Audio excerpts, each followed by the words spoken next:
أعوذ بالله من الشيطان الرجيم بسم الله الرحمن الرحيم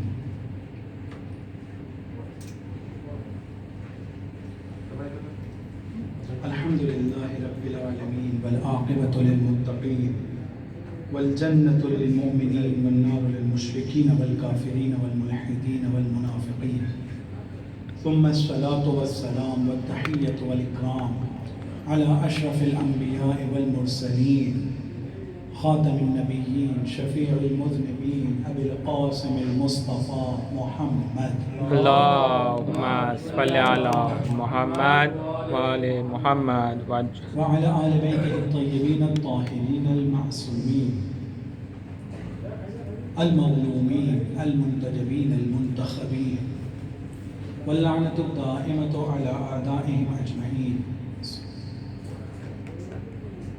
أما بعد فقد قال الله تبارك وتعالى في كتابه الكريم يا أيها الذين آمنوا اجتنبوا كثيرا من الظن إن بعض الظن إثم ولا تجسسوا ولا يغتب بعضكم بعضا أيحب أحدكم أن يأكل لحم أخيه ميتا فكرهتموه واتقوا الله إن الله تواب رحيم صدق الله العلي العظيم. اللهم صل على محمد وآل محمد. بغیر کسی مقدمے کے اور کل جو نکات ذکر ہوئے تو اس کو دوہرائے بغیر ہم فوراً چلے جاتے ہیں اس شان نزول کی طرف کہ جس کے بارے میں نے ذکر کیا تھا کہ آج ہم اس کے بارے میں گفتگو کریں گے. کل جو آخری آیت پڑھنے کی توفیق نصیب ہوئی تھی اس میں خدا بند عالم یہ کہتا ہے کہ کوئی بھی مومن کو یہ حق نہیں ہے کہ کسی دوسرے مومن کا مذاق اڑائے اور کسی بھی مومنہ عورت کو بھی یہ حق نہیں ہے کہ کسی دوسرے کا وہ مذاق اڑائے اور اس کی وجہ بیان کرتا ہے. صرف آرڈر نہیں ہے کہ تم کو مذاق نہیں اڑانا ہے بلکہ وجہ کہ پتہ نہیں کہ وہ جس کا تم مذاق اڑا رہے ہو اس کا درجہ خدا کے نزدیک تم سے زیادہ بڑا ہوگا. تم یہ سمجھ رہے ہو کہ وہ چھوٹا ہے,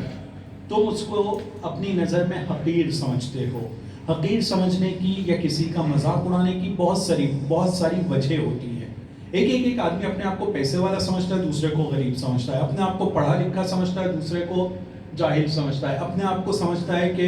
سوسائٹی کے اندر اس کی بات کی کوئی حیثیت اور کوئی وقعت ہے, سامنے والے کو بہت چھوٹا سمجھتا ہے. کبھی یہ سب ریزنز نہیں ہوتے, وجہ یہ ہوتی ہے کہ مزہ آتا ہے کسی کا مذاق اڑانے میں. نہیں ہے کہ وہ پیسے والا ہے, نہیں ہے کہ بہت پڑھا لکھا ہے, نہیں ہے کہ سوسائٹی میں اس کی بہت عزت ہے, لیکن مزہ آتا ہے, ٹائم پاس ہوتا ہے. تو یہ تمام وجہوں کے باوجود بھی آدمی جب مذاق اڑاتا ہے تو اس کے بیک آف مائنڈ میں کہیں نہ کہیں یہ رہتا ہے, چاہے وہ بات سچ ہو یا غلط, اس کے ذہن میں یہ رہتا ہے کہ یہ سامنے والے کی حیثیت اوقات مجھ سے کم ہے, اس کو میں کھیل سکتا ہوں, اس کا میں مذاق اڑا سکتا ہوں, اور یہ جواب میں کوئی ایسا ریئیکٹ نہیں کر پائے گا کہ جس کو میں جواب نہ دے سکوں, یعنی میں اس کو ڈیفینڈ بھی کر پاؤں گا. تو چونکہ اس کو اپنے بارے میں یقین ہوتا ہے کہ میں دفاع بھی کر پاؤں گا, لہٰذا وہ یہ کام کرتا ہے. کبھی کبھی یہ ہوتا ہے کہ سامنے والا جواب کوئی سخت دے دیتا ہے تو عام طور پہ جس نے مذاق شروع کیا ہوتا ہے اس کو بھی برداشت بھی نہیں ہوتا ہے. کیوں اس کو برداشت نہیں ہوتا ہے؟ کیونکہ اس کا مس کیلکولیشن تھا. یہاں پر اس کو یہ لگ رہا تھا کہ میں مذاق اڑا دوں گا, سامنے والے کا مذاق اڑے گا لیکن میرا مذاق نہیں اڑے گا. لیکن کبھی جب اس کا مذاق اڑ جاتا ہے تو سب سے زیادہ اگر کوئی ناراض ہوتا ہے تو وہی ہوتا ہے جس نے شروع کیا تھا, کیونکہ اس نے مس کیلکولیٹ کیا تھا اس ماحول کو اور اس شرائط کو. یہ تمام چیزوں کو چھوڑتے ہوئے اس کی جو شان نزول بیان کی گئی ہے, ایک رسول خدا کی وائف تھی جن کا نام تھا جناب صفیہ, جو حی ابن اخطب ایک یہودی کی بیٹی تھی, جو اس گھر میں رسول کے ساتھ ان کی شادی ہوتی ہے لیکن وہ یہودی گھر سے آئے تھے. رسول کی جو دو اور وائفز تھی عائشہ اور حفصہ, یہ دونوں ان کو یہودیہ کہہ کر بلاتے تھے اور ان کا مذاق اڑاتے تھے. تم یہودی ہو, تم یہودی کی بیٹی ہو, تم ایسی ہو, ان کا مذاق اڑایا کرتے تھے. ایک مرتبہ ان سے برداشت نہیں ہوا اس چیز کو, بہت سن رہی تھی, بہت برداشت کیا, لیکن ایک مرتبہ یہ ہوا کہ اب جا کے میں رسول سے کہہ دوں. رسول کے پاس جاتی ہیں, رسول کے پاس جانے کے بعد کہتی ہیں کہ رسول خدا دیکھیے یہ دونوں جو ہیں میری جو دو سوتن ہیں, یہ لوگ میرا مذاق اڑا رہے ہیں اور مجھے تانے پہ تانا مار رہے ہیں. تو رسول کہتے ہیں اس میں تانے کی کیا بات ہے, اس میں شرمانے یا گھبرانے کی کیا بات ہے؟ تم کہو کہ میں جناب ہارون کی بیٹی ہوں، جناب موسیٰ کی بیٹی ہوں اور حضرت رسول خدا حضرت محمد مصطفیٰ کی بیوی ہوں. یعنی ان کو ایک صلوات پڑھ کر محمد صلی علی محمد وآل محمد. تم یہ جواب دو. یہ آتی ہیں اور آنے کے بعد یہ جواب ان دونوں کو کہ جو رسول کی اس وائف کا اور زوجہ کا مذاق اڑا رہے تھے اور تانا مار رہے تھے، ان کو جواب میں یہ کہہ دیتی ہیں کہ میں ہارون و موسیٰ کی بیٹی اور حضرت رسول خدا کی بیوی ہوں. تو مجھے یہ جو یہودی کہہ رہے ہو یہ صحیح نہیں ہے، بلکہ میں ان کی بیٹی ہوں. یہودی ہونے کے اعتبار سے میں ان کی بیٹی ہوں اور یہاں پر میں ان کی بیوی ہوں. اسی درمیان یہ آیت بھی نازل ہوتی ہے کہ تم کسی عورت کو، تم میں سے حق نہیں ہے کہ کسی دوسرے کا مذاق اڑاؤ. کیا پتا کہ خدا کے نزدیک اس کا درجہ تم سے زیادہ بہتر ہوگا. یہ آیت یہاں پر عورتوں کے اس میں جو شان نزول ذکر کی گئی ہے یہ ذکر کی گئی تھی. ایک اور پھر شان نزول مردوں کے لیے یہاں پر ذکر کی گئی ہے کہ اس آیت کے نازل ہونے کی وجہ یہ ہے کہ ایک بندہ تھا جس کا نام تھا ثابت ابن قیس. یہ کان سے تھوڑا بہرا تھا یا کم سنتا تھا. توجہ کیجیے گا اس کے اندر کہ یہ یا کم سنتا تھا یا پوری طرح سے بہرا تھا. لیکن کچھ لوگ کہتے ہیں کہ زیادہ تر لوگوں کا یہ کہنا ہے کہ کم سنتا تھا. تو اگر کوئی بات کرتا ہے دور بیٹھ کر اگر کوئی اس سے بات کرتا تھا تو اس کو سنائی نہیں دیتا تھا. یہ جب بھی مسجد میں آ کر بیٹھتا تھا کوشش کرتا تھا کہ ایک دم ممبر کے نزدیک آ کر بیٹھے کہ جہاں رسول کی آواز اس کو ڈائریکٹ سنائی دے اور پھر جو رسول کہہ رہے ہیں وہ اس سے پوری طرح سے فائدہ اٹھا سکے.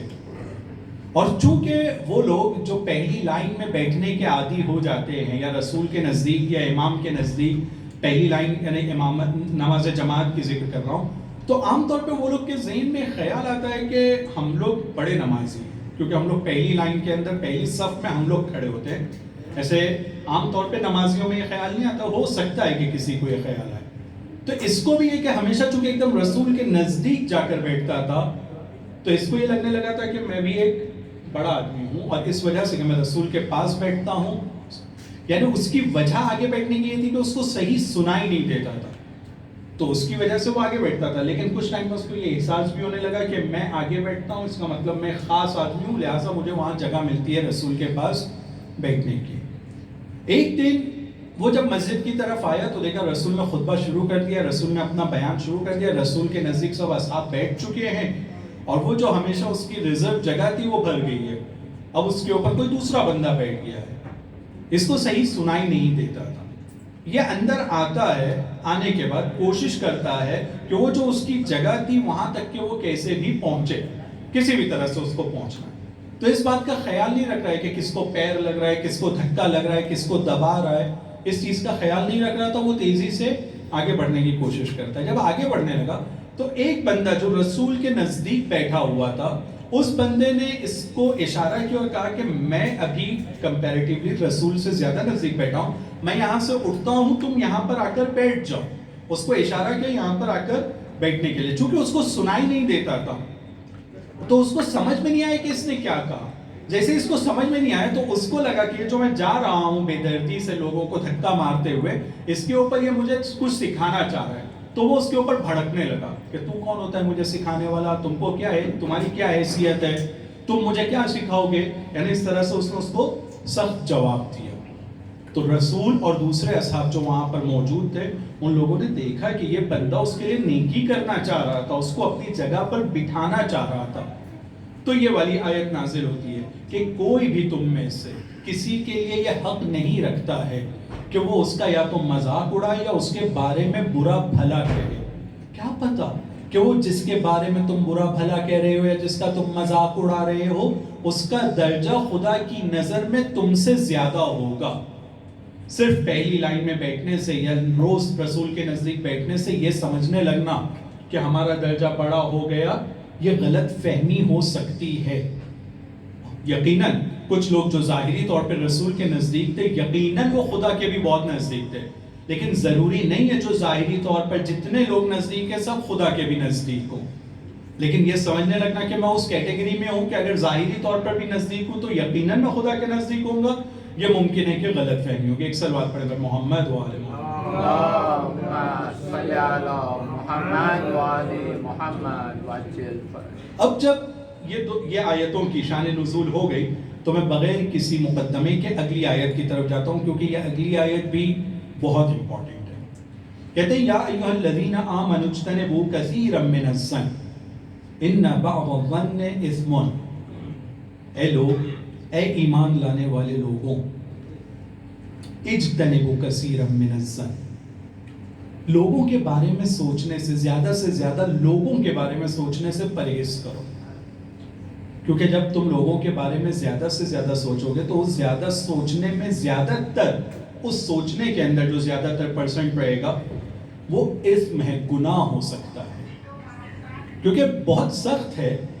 کہ ہم لوگ لوگوں کے بارے میں بھی سوچیں اور زیادہ ان کے بارے میں اچھا سوچیں. یہ سخت کام ہے. تو خدا کہہ رہا ہے کہ ان کثیرا من الظن، یہ جو اجتنبوا کثیرا من الظن ان بعض الظن اثم، تو وہ جو ظن اور لوگوں کے بارے میں جو تم سوچو گے اس کے اندر یقیناً گناہ میں مرتکب ہو سکتے ہو، تو اس سے بچو. ایک طرف ہے سوچنے سے بھی بچو لوگوں کے بارے میں زبردستی، اپنے بارے میں، اپنی دنیا آخرت کو سدھارنے کے بارے میں زیادہ سوچو.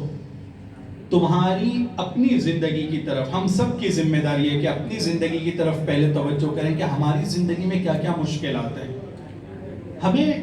اگر واقعاً ہم اپنی زندگی اور اپنی روحانی اور معنوی نکات کی طرف توجہ دینا شروع کر دیں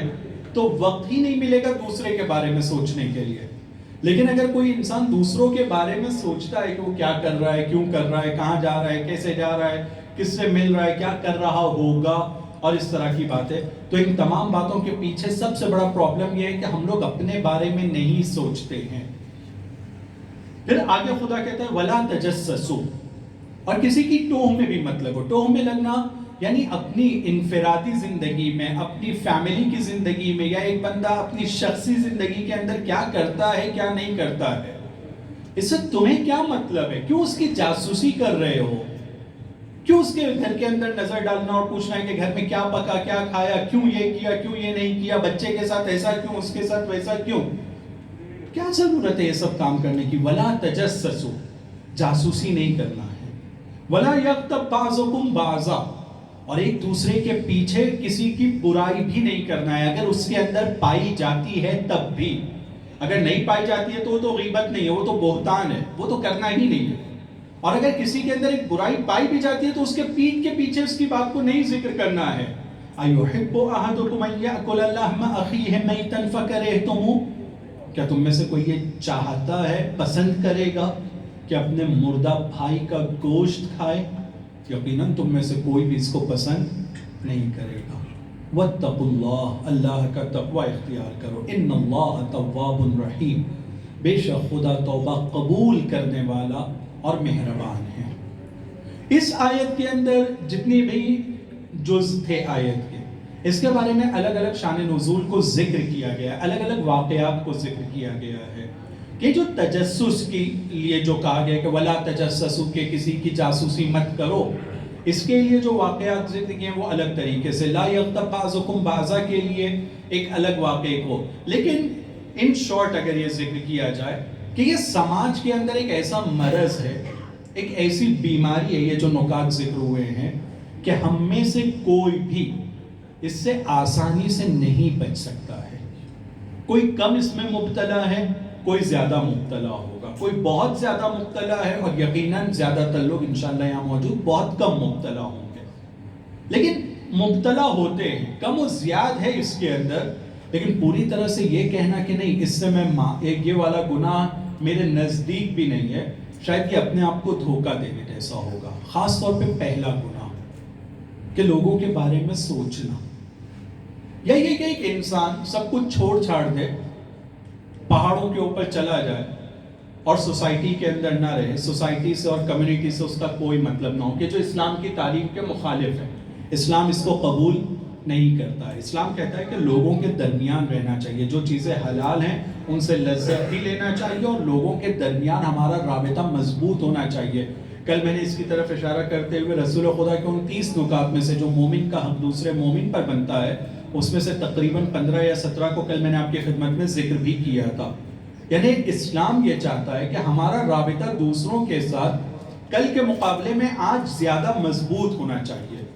کل کے جیسا بھی نہیں ہونا چاہیے، رابطہ مضبوط ہونا چاہیے ایک دوسرے کی مدد اور کام آنے کے لیے۔ کل کے مقابلے میں آج ہم لوگ آگے بڑھے ہونا چاہیے ہم لوگوں کو اس کام کے لیے۔ جب ہم لوگ اس طرح کے کاموں میں اتریں گے اور اپنے رابطے کو لوگوں کے ساتھ مضبوط کریں گے تو یقیناً یہ جو ہمارا ذہن ہے یہ لوگوں کے بارے میں بہت ساری چیزیں سوچنا شروع کر دیتا ہے۔ پھر یہاں پر ہم لوگوں کے ایمان کا امتحان ہے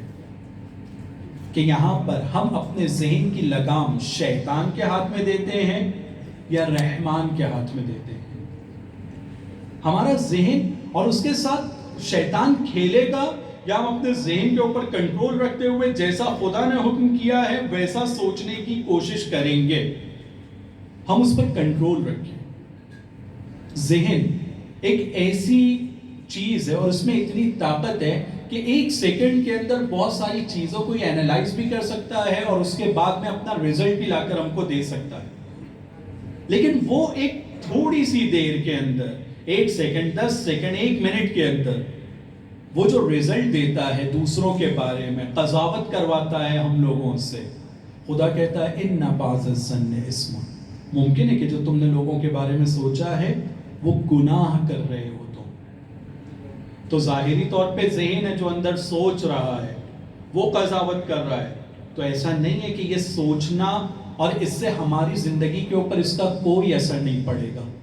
اگر خدا اس کو گناہ کہہ رہا ہے تو دنیا میں بھی اس کے گناہوں کے انجام دینے کی وجہ سے انسان جو بھی گناہ انجام دیتا ہے اس کی زندگی میں محدودیت آتی ہے اور آخرت میں تو اس پر عقاب ہے۔ ہم لوگوں کے بہت سارے افراد ہمارے درمیان ایسے ہو سکتے ہیں کہ جو ظاہری طور پر میوزک نہیں سنتے ہیں کیونکہ حرام ہے۔ ہم میں بہت سارے ایسے افراد ہیں جو محرم نامحرم والے جو گناہ ہیں وہ ویسے انجام نہیں دیتے ہیں جیسے مثلا فاسق و فاجر اور اس طرح کے لوگ انجام دیتے ہیں، لیکن کچھ گناہ ایسے ہیں کہ جو ہم لوگ اس کے باوجود کہ بہت متدین ہیں، ظاہر کا خیال رکھنے کی کوشش کرتے ہیں، اس کے باوجود ہم لوگوں سے بہت آسانی سے انجام پا سکتے ہیں۔ ان میں سے ایک سوء ظن ہے، ذہنی گناہ ہے۔ ان میں سے ایک جو دوسرا گناہ ہے وہ گناہ ہے تجسس کا۔ تجسس عام طور پہ ہم لوگ کو یہ لگتا ہے کہ تجسس ایک کوئی ایسا ایکشن ہے کہ جس کے لیے میں کھڑا ہوں اور ہو کر جانے کے بعد میں کہیں جھانکوں دیکھوں۔ کبھی کبھی تجسس ایک زبان سے سوال کے ذریعے سے بھی ہو جاتا ہے، یعنی میں نے کوئی ایک سوال ایسا پوچھ لیا کہ جس کے نتیجے میں چاہتا ہوں کہ سامنے والا اپنے پیٹ کی بات کو اگلے۔ کبھی کبھی یہ ہوتا ہے کہ لوگ کچھ بات کر رہے ہیں لیکن میں انٹرسٹ نہیں لے رہا ہوں اور جان بوجھ کے انٹرسٹ نہیں لے رہا ہوں تاکہ سامنے والے کو یہ لگے کہ یہاں تک کہ مزہ نہیں آ رہا ہے، کچھ اس کے اندر تم بڑھاؤ اپنے لیول کو، بات کرنے کے لیول کو اور انفارمیشن کے خبر دینے کے لیول کو بڑھاؤ۔ یہ تو معلوم ہے، یہ تو ٹھیک ہے، یہ تو بہت پرانی بات ہے۔ صرف اتنا ہی کہنا کافی ہے کہ وہ سامنے والا پھر آتا ہے، وہ کوشش کرتا ہے کہ کچھ اور پھر بیان کرے اور بتائے۔ تو تجسس ضروری نہیں ہے کہ میں کھڑا ہو کر کسی ایک گھر میں جاؤں اور وہاں پر دیکھنا شروع کروں کہ ایسا کیوں ہو رہا ہے اور ویسا کیوں ہو رہا ہے۔ دوسرے خلیفہ کا ایک مشہور واقعہ ہے۔ دوسرے خلیفہ اپنے ایک ساتھی کے ساتھ میں ایک جگہ سے رات میں اندھیرے میں مدینے کی گلی میں گزر رہے تھے۔ جب مدینے کی گلی میں گزر رہے تھے تو گزرتے ہوئے ایک گھر کے نزدیک پہنچے، دیکھے یہ آدھی رات میں یہاں پہ چراغ جل رہا ہے، چراغ کیوں جل رہا ہے؟ دروازے کو نوک کیا، نوک کرنے کے بعد اس سے پوچھا کہ بھیا چراغ کیوں جلا رہے ہو ابھی تم؟ کچھ نہیں، ایسے چراغ جل رہا ہے، ہمارا گھر ہے، گھر کے اندر ہم نے چراغ روشن کیا، چراغ جل رہا ہے۔ کہا نہیں رات ہو گئی ہے، تم کو نہیں معلوم ہے؟ کہا ہاں ٹھیک ہے رات بھی ہو گئی ہے لیکن چراغ جل رہا تھا۔ کہا یہ جو لیڈی ابھی تمہارے ساتھ ہے یہ کون ہے؟ کہا میری بیوی ہے، جو میرے ساتھ ہے یہ میری بیوی ہے۔ کہا اچھا تمہاری بیوی ہے۔ پھر تھوڑی دیر گئی، یہ جو کٹورا تم لوگ دونوں کے بیچ میں رکھا ہوا یہ کٹورا کس چیز کا ہے؟ اس کے اندر ایک شربت ہے۔ اچھا ہاں شربت ہی ہے نا؟ ہاں شربت ہے، ٹھیک ہے۔ یعنی یہاں تک کہ سب خبر لے لیے۔ پھر اس کے بعد وہ بندہ جس کے گھر میں گئے تھے اس کا نام میں نے نوٹ کیا تھا لیکن مس ہو گیا، ایک صلوات پڑھ کر محمد وآل محمد اللہم صلی علی محمد وآل محمد وعجل فرج۔ وہ بندہ یہ سب باتوں کے بعد میں وہ کہتا ہے کہ کیا تم نے قرآن کی آیت نہیں پڑھا کہ ولا تجسسوا، کہ تجسس نہیں کرنا چاہیے، تو کہتے ہیں ہاں ہاں قرآن کی آیت ہے، ٹھیک ہے چلو خدا حافظ، اب وہ اس گھر سے نکل گئے۔ تو تجسس صرف یہ نہیں ہے کہ ہم لوگ کسی کے گھر میں جائیں اور اس کے بارے میں یہ پوری خبر کو اس کی ہی زبان سے لینے کی کوشش کریں، یہ تجسس کا ایک آخری مرحلہ ہے۔ اس کے لیے بہت زیادہ ڈیرنگ چاہیے کہ یہ سب ایک آدمی جا کر یہ کام کرے، اور ہم لوگ جانتے ہیں کہ ہم لوگوں میں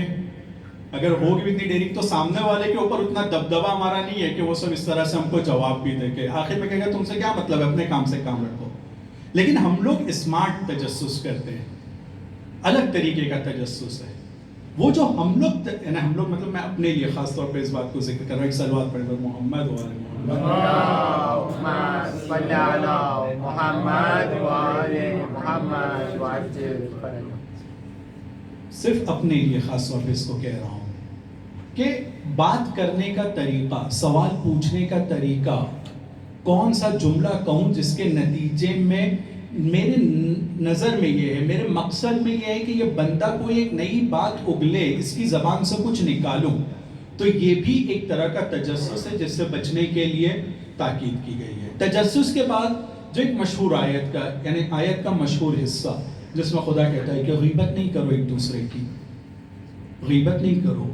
اور وہ جو جملہ ہم لوگ عام طور پہ سنتے رہتے ہیں اور اپنے درمیان بھی ذکر کرتے ہیں کہ غیبت کا اس دنیا کے اندر بھی ایک بہت سخت عذاب ہے۔ ہو سکتا ہے کہ ہم لوگ محسوس نہ کریں، کیونکہ وہ ایک آدمی کو جب ایک ٹیسٹ لینے کی عادت ہو جاتی ہے اور وہ اس کے منہ میں ہی رہتا ہے، تو اگر وہی ٹیسٹ دوبارہ اس کے منہ میں جا رہا ہے تو کوئی فرق اس کو محسوس ہونے والا نہیں ہے، لیکن اگر کوئی ٹیسٹ بدلتا ہے تو محسوس ہوتا ہے کہ پہلے میٹھا تھا، پھیکا یا تیکھا ہے یا کڑوا کھٹا جو بھی۔ لیکن چونکہ وہ گوشت کے غیبت کے گوشت کا مزہ ہم لوگوں کے دہن میں رہتا ہی ہے، لہٰذا ایک کے بعد ایک انجام دینے کے نتیجے میں ہم لوگ اس کو محسوس نہیں کر پاتے ہیں۔ روایت میں یہ ذکر کیا گیا ہے کہ غیبت کے لیے ضروری نہیں ہے کہ زبان ہلے تو غیبت ہے، غیبت بھی جیسے میں نے تجسس میں کہا کہ تجسس بھی الگ الگ طریقوں سے ہو سکتا ہے، غیبت کے لیے بھی کہا گیا ہے کہ زبان سے تو غیبت ہو سکتی ہے، اشاروں سے غیبت ہو سکتی ہے، کبھی کچھ کہنے کے ذریعے سے غیبت ہوتی ہے اور کبھی کچھ خاص اسٹائل میں چپ ہو جانے کی وجہ سے بھی غیبت ہو جاتی ہے، آنکھوں کے اشارے سے غیبت ہوتی ہے، ہاتھ کے اشارے سے غیبت ہو سکتی ہے، گردن کے اشارے سے غیبت ہو سکتی ہے، بہت سارے طریقوں سے غیبت ہو سکتی ہے۔ غیبت کے اندر جتنی سخت سزا ہو اور جتنی عجیب یعنی گھن والی سزا کو خدا نے یہاں ذکر کیا ہے، ایک انسان ہونے کے ناطے اگر ہم صرف اس کی طرف توجہ کریں، خداوند عالم نے تجسس کا یہاں ذکر کیا، سوء ظن کا ذکر کیا، توجہ کیجئے، مذاق کا ذکر کیا، تہمت لگانے کا، ایک دوسرے کے اوپر تانا مارنے کا، برے ناموں سے پکارنے کا، سب کا ذکر کیا، لیکن سب کے ذکر کے بعد میں کہا کہ یہ مت کرو، یہ مت کرو، یہ مت کرو، یہ برا ہے۔ مذاق کے اندر یہ کہا کہ ہو سکتا ہے کہ وہ بندہ خدا کی نظر میں زیادہ محبوب ہوگا تمہارے مقابلے میں، یہ ہو سکتا ہے۔ لیکن غیبت کا ذکر کرتے ہوئے خدا ایک بہت سخت چیز کا ذکر کرتا ہے کہ مردے بھائی کا گوشت کھانا، نہ صرف مردہ بھائی، ایک انسان کا گوشت ایک انسان کھائے۔ خداوند عالم کے عذابوں میں سے ایک سخت عذاب ہے جو اس دنیا میں جو اس نے نازل کیا ہے بنی اسرائیل کی قوم کے اوپر، کہ ان کے اوپر یہ نوبت آئی ہے کہ انہوں نے انسانوں کا گوشت کھایا ہے، اور ایک وقت ان کے اوپر یہ بھی آیا تھا کہ ماؤں نے اپنے بچوں کا بھی گوشت کھایا جب انہوں نے اپنے نبی کی بات کو نہیں سنا۔ تو غیبت کے اندر خدا کہتا ہے کہ اپنے بھائی کا گوشت کھاؤ گے، اس طرح کی ہے۔ اور پھر روایتوں میں ملتا ہے کہ رسول خدا کے پاس دو لوگ آتے ہیں، اور وہ رسول خدا سے پہلے انہوں نے رسول کے کسی صحابی سے ذکر کیا تھا کہ ہم لوگ کے پاس کھانے کے لیے کچھ نہیں ہے، اتفاق سے اس صحابی کے پاس بھی کچھ دینے کے لیے نہیں تھا کہ وہ مدد کر سکے۔ یہ لوگ پھر رسول کے پاس آتے ہیں، جب رسول کے پاس آتے ہیں، رسول کے پاس آ کر کہتے ہیں کہ رسول اللہ ہمارے پاس کھانے کے لیے کچھ نہیں ہے، کھانے پینے کا کچھ انتظام کیجیے۔ تو رسول کہتے ہیں کہ میں تمہارے دانتوں کے درمیان ہرا گوشت دیکھ رہا ہوں۔ جب گوشت دانتوں میں پھنس جاتا ہے اور کچھ دیر رہتا ہے تو اس کے بعد وہ جو ایک طرح سے اس کے اندر بدبو آتی ہے اور پھسائن جیسا ہو جاتا ہے تو وہ ہرا قسم کا ہو جاتا ہے۔ میں تمہارے دانتوں کے درمیان گوشت دیکھ رہا ہوں ہرا قسم کا۔ تو لوگ تعجب سے کہتے ہیں گوشت ہم نے تو آج کچھ کھایا ہی نہیں ہے، ہمارے دانتوں میں گوشت کا میں دیکھ رہا ہوں کہ تمہارے دانتوں میں سلمان فارسی کا گوشت ہے۔